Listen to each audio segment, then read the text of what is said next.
So it began with a paycheck, actually. My friend Tom, he had just found out that his girlfriend was seeing someone else.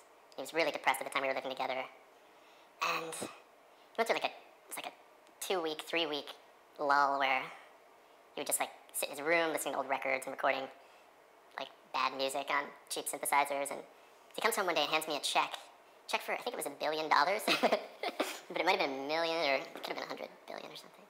And the little memo part of the check, it says freak power or something. And it had a little fist, like Hunter Thompson. It was a Hunter Thompson poster when he was running for the position of mayor of Aspen. It's like a fist with 2 thumbs and a, what was it?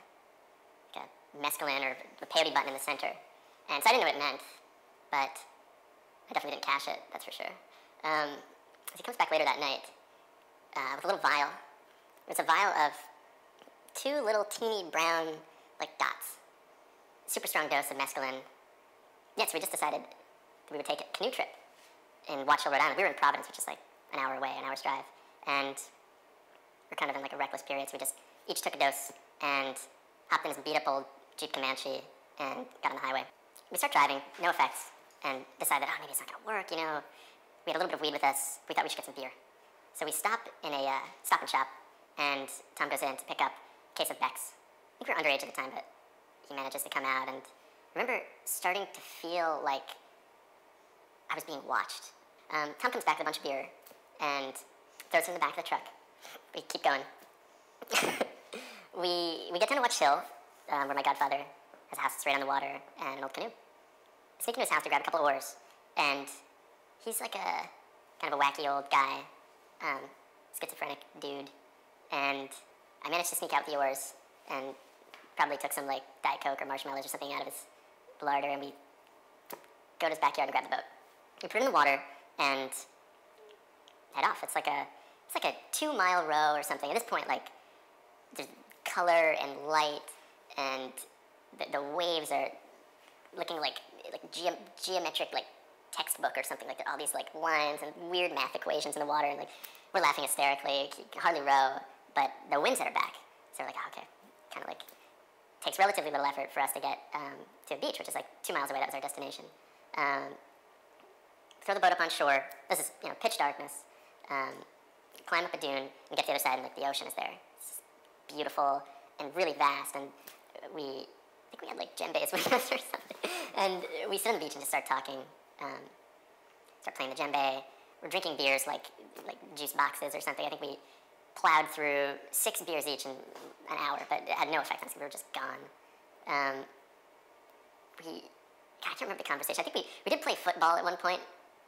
Tom starts playing the djembe and saying he found a rhythm that he had never known before, and that like his understanding of music is this whole new place. And I wanted to smoke that joint. You know, we're excited. We got our joint, and we're tripping on mescaline, and we don't have a light. Just kind of like trying to decide how if we're gonna smoke the joint. We'd finished all our beer, and I come up with the idea that we should get back in the boat and row out to the sort of center of the harbor in Watch Hill, where there are like a lot of sailboats still that hadn't been taken out of the water for the winter. And at that time, it seemed like a pretty good idea. We hop in the boat and kind of set off for a sailboat. You know, it's late November, it's windy, it's cold, it's like a Thursday night or something, not a weekend, so there's no way that someone is on the boat. We climb up the side of the boat, we're laughing hysterically, screaming out loud, like, we're tripping, screaming, and Tom stays on the boat, and he's in the canoe, and he's holding onto the side of the sailboat. There's like a sort of safety rope along the edge of the boat, and I climb up to the entrance to the cabin, which is like a plexiglass shield that you kind of pull back, and laughing hysterically, and I pull it back, and I start to like hop over and put my feet down to hold, and a guy down below screams, looks up at me, jumps up. His bed was right beneath the entrance to the cabin, and he's like, what's going on? What the fuck is going on? And I scream out loud. I'm like, fuck! Don, there's someone in the boat! And Tom starts screaming, the guy's screaming. I jump out of the cabin and head over to the side of the boat, and I jump down into the boat. The guy's starting to like climb out of the cabin, screaming, what the fuck are you guys doing? And we both at the same time grab our oars and do like a super hard like paddle on the same side. And we start paddling back to shore, you know, like holding the boat trying to keep it going in the same direction. As I lost my oar, Tom, the good guy, manages to keep his oar, and we just like start the long, like it was like the endurance or something. It was like the long journey against impossible odds, and we kind of have this tete-a-tete, like we're looking at each other, thinking, both, fuck, we're so cold. Fuck, we weren't even speaking at first. We're just kind of like shivering. I think the whole trip took like 2 or 3 hours of just utter like Dantean pain. It only takes like 30 minutes to get there, but on the way back against the wind with one person rowing, just don't think we spoke for the next hour. We just kind of rowed and made it back to Natty's house. I still haven't replaced his oar, which is I feel bad about, which I'm gonna go do like right now. We got in Tom's Jeep Comanche, blasted the heat, and headed up to Providence, and I think slept for like 12 hours or something after a hot shower. That was it.